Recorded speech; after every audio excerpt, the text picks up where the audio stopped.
Бүгүн биз Стивен Ковинин «Жогорку эффективдүү адамдардын 7 өнөрү» аттуу китеби тууралуу кеп кылмакчыбыз. Стивен Ковинин бул китеби 2011-жылы бизнес чөйрөсүндөгү эң таасирлүү 25 китептин арасына кирген.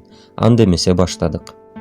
Менин туугандарымдын бириси ар дайым өзүнүн бала кезиндеги татаал күндөрүн айтып, оор кыйынчылыктарды баштан кечирип, колдоосу жок болгондугуна байланыштуу жогорку окуу жайга кирбей, эми анын жакшы жумушу жок жана ошол себептен материалдык жактан жабыркап келүүсүн айтып калчу. Эгер менин ата-энем бай болгондо же жардам берген киши болгондо мындай абалга туш болмок эмесмин дейт.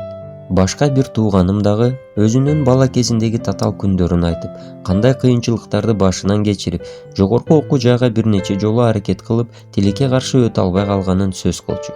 Бирок бул тууганым эч кимди күнөөлөбөстөн, эч кимден жардам күтпөстөн, тетиринче булардын баарысы мага көп аракет жасап, жашоону өзгөртүүгө түрткү болду. Эми учурда мынтип бүт тараптан жетиштүү болуп олтурам деп калчу. Менин биринчи тууганым реактивдүү деп аталат. Мындай кишилер өз жашоосун өзгөртүүнү ойлонушпайт, себеби ийгиликтүү болуу үчүн керектүү билимим же бай туугандарым жок деп тагдырды күнөөлөп келишет. Экинчи тууганымдай кишилер болсо проактивдүү деп аталышат. Мындай адамдар өздөрү өзгөртө алчу нерселерди гана ойлонушуп, ал нерселерге кантип таасир бере алуунун жолдорун издешет. Ошентип ийгиликтүү адамдардын биринчи сапаты алар активдүү келишип, конкреттүү коюлган максаттар менен гана алек болушат. Ал эми жашоодо жетишпеген ийгиликтери үчүн эч качан бирөөнү күнөөлөшпөйт. Элестетиңиз, сиз кишини акыркы сапарына узатып, жаназада турасыз. Бирок ал көз жумган киши кимдир бирөө эмес, ал сиз болосуз. Жакындарыңыз, досторуңуз баары сыйлап жатышат. Ал эми сиз кыймылсыз жаткан денеңизди карап турасыз. Сиз ушул учурда эмне деп айтмаксыз? Мен жакшы жолдош же жакшы жубай болдум деппи? Анда эмне үчүн көптөрү күн сайын жумуштан келип, аялы же күйөөсү менен кыжырланып сүйлөшөт, ачууланып ал менен урушат. А балким сиз коомчулукка пайда алып келдим деп айтасызбы? Эгер сизди курчаган адамдарга пайда алып келүүнү кааласаңыз, анда аны мына бүгүн баштоо абзел. Же эмне сиз кайрадан кыйынчылыктардан, аракет кылуудан коркуп, башкалар өңдүү ийгиликти көздөй конкреттүү кадамдарды жасабастан, кыйынчылыктан чыга албастан айла жок баарысын күнөөлөп өтөсүзбү? Мүмкүн сиз мен илимдүү, билимдүү, акылдуу болчумун деп айтарсыз. Андай болсо, күн сайын канча убактыңызды китеп окуп, жаңы бирдемени өздөштүрүүгө короттуңуз? Эгер биз ар дайым бул жашоодо мени адамдар кантип элестетип калуулары зарыл деген суроону өзүбүзгө берсек, биз аз дагы болсо өзгөрүүгө умтулабыз. Ийгиликтүү адамдардын экинчи сапаты алдын ала аракеттерине жараша ийгиликке жетерин билүү. Эгер азыр мен сиздерден сурасам, сиз үчүн жашоодо эң эле маанилүү эмне деп? Көптөрү ден соолук, үй бүлө жана башка ушул сыяктуу жоопторду узатышат. Эч ким сыналгы көрүү, соц тармактарда олтуруу деп жооп бербейт. Эми карап көрүңүзчү, сиздин көп убактыңыз кайсыл нерселерге королуп жаткандыгын. Булар сыналгы, Facebook, Instagramбы? Же болбосо ден соолукка кам көрүп, үй бүлөбүз менен жакшы мамиле түзүүбү? Сизге эмне маанилүү болсо, ошол нерсеге көбүрөөк убакыт бөлүүгө аракеттениңиз. Эгер кылып жатканыңыз сиздин максаттарыңызга же кыялдарыңызга алып келбесе, анда ал нерсеге убакыт коротпоңуз. Убакыт бул акча деп айтылган сөз бар. Бирок чындыгында убакыт акчадан алда канча кымбат турат. Эгер акчаңыз түгөнсө, сиз аны иштеп тапсаңыз болот. Ал эми кеткен убакытты сиз кайра артка кайрып ала албайсыз.